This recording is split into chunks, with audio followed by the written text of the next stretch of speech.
আমি শুধু ওই পুলিশ সদস্যের শাস্তি চাই না, আমি এই স্বরাষ্ট্রমন্ত্রীর পদত্যাগ চাই।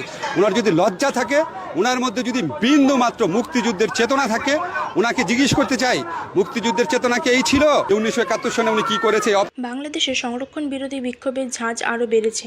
গোটা দেশে এই সংক্রান্ত সংঘর্ষের অন্তত 19 জনের মৃত্যু হয়েছে বলে জানিয়েছে সেই দেশের সংবাদ মাধ্যম প্রথম আলো। তাদের মধ্যে কারো গুলির আঘাতে, কারো ধারালো অস্ত্রের কোপে মৃত্যু হয়েছে। শুধু রাজধানী ঢাকাতেই মৃত্যু হয়েছে অন্তত 11 জনের। মৃতদের মধ্যে অধিকাংশই পড়ুয়া, বয়স 30-এর নিচে। একাদশ শ্রেণীর এক ছাত্রেরও মৃত্যু হয়েছে বলে জানা গিয়েছে। সরকারি চাকরিতে সংরক্ষণ বাতিলের দাবিতে আন্দোলন বাংলাদেশে ছড়িয়ে পড়েছে ব্যাপকভাবে।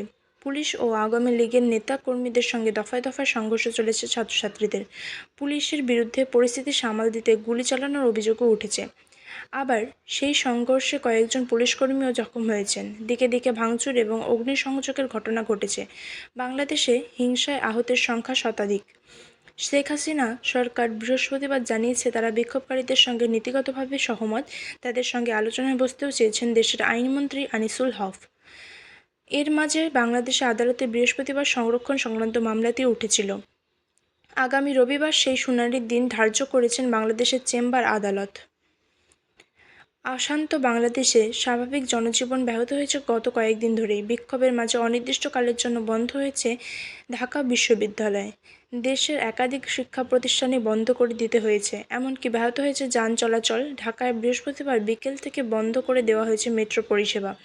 জনস্বার্থের কথা মাথায় রেখে এই সিদ্ধান্তে জানিয়েছেন কর্তৃপক্ষ। দেশ জুড়ে ইন্টারনেট ব্যবস্থাতেও অশান্তির প্রভাব পড়েছে।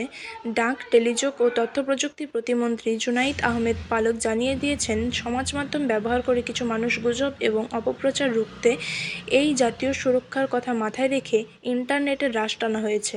তবে ইন্টারনেট পরিষেবা একেবারেই বন্ধ করে দেওয়া হয়নি। বিভিন্ন অংশে তা ধীর গতিতে চলছে। বাংলাদেশের এই আন্দোলনকে কেন্দ্র করে রাজনৈতিক চাপ উত্তরেও চলছে। সরকারের নীতিবিরোধিতা করে এই পুলিশ আচরণের বিরুদ্ধে সরব হয়েছেন বিরোধী নেতৃত্ব।